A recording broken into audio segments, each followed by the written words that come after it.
Je vais vous lire maintenant l'enseignement du confinement, qui est un texte poétique que j'ai écrit à la demande d'Yvon Lemaine pour une anthologie des poèmes du confinement. Alors certes, ce poème n'a pas été écrit à proprement parler pendant le confinement, il a été écrit après.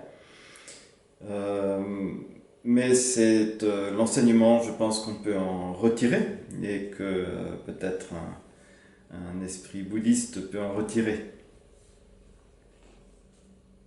L'enseignement du confinement. Alerte.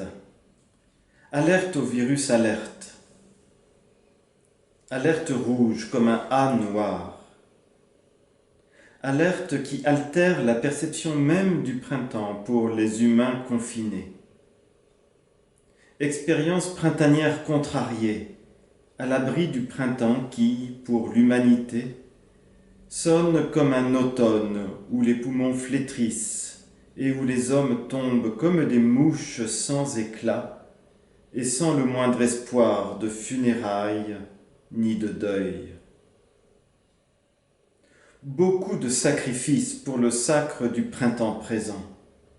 1000 bras, 1000 feux et 1000 sacrifices n'y suffisent plus.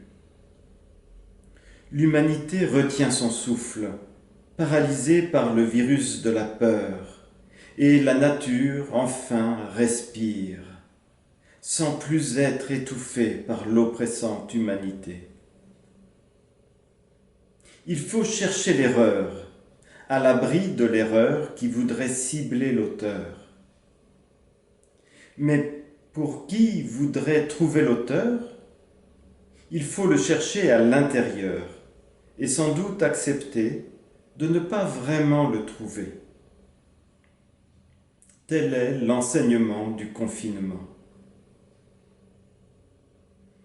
Voir. Il faut voir.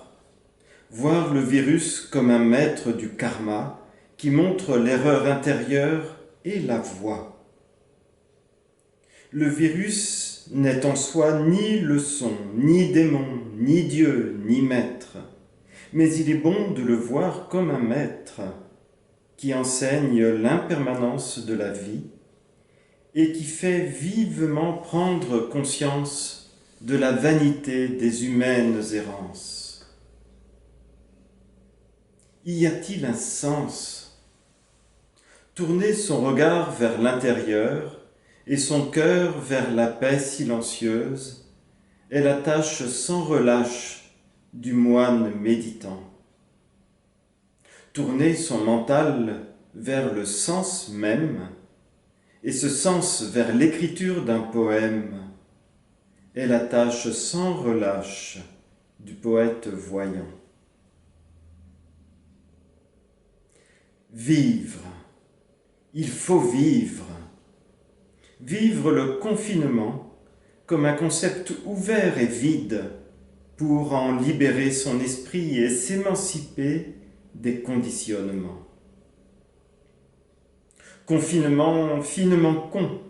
Ne pas chercher l'erreur, ni accuser le poète de vulgaire puanteur, ni le virus d'être un peu tueur, ni le monde entier de ne plus tourner rond, ou comme il faudrait, ou comme chacun voudrait. Car s'il fallait qu'il tourne pour le moi de chacun, il ne tournerait plus, puisque le moi n'existe. Prendre refuge avec attachement dans les distractions est l'erreur fondamentale du moi illusoire erroné. Et le confinement est distraction suprême qui, jusqu'à l'obsession, distrait des autres distractions. Déconfinement finement joué au dé par des politiques qui lancent leurs mots amers en l'air, par des chercheurs qui jouent les apprentis sorciers, et par des médias qui saturent l'attention ou la détournent.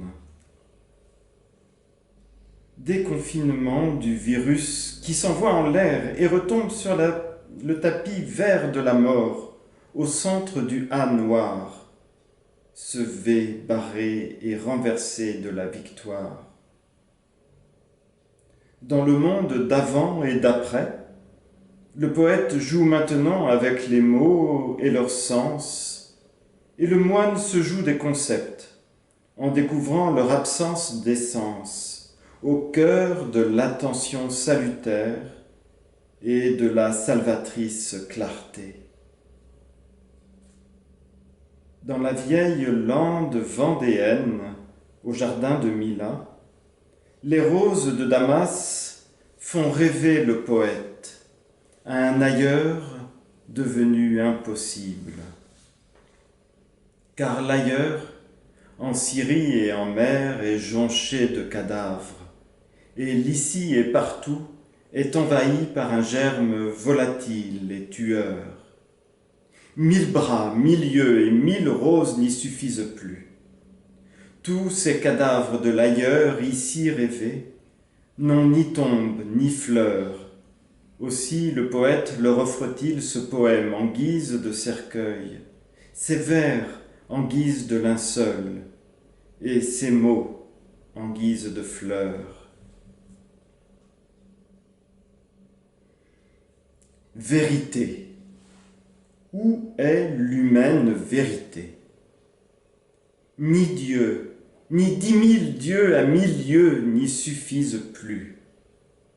La vérité est ici et là aussi, sur terre autant que dans le firmament, dans l'humanité autant que dans le virus qui l'éprouve relativement, puisqu'aucun virus, ni rien qui soit, n'existe absolument.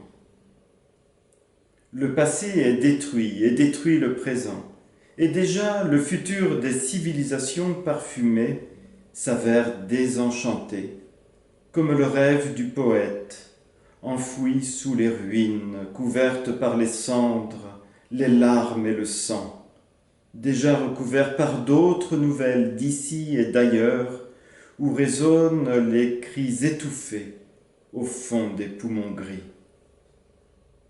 1000 sacrifices, 1000 feux et 1000 ailleurs n'y suffisent plus. Le moine et le poète se rejoignent ici et maintenant, dans les dunes jaunes, les marais gris-bleu et le vert bocage. Il faut embrasser le réel avec la vue du tel quel, pour que résonne le son originel et que se poursuive la danse universelle.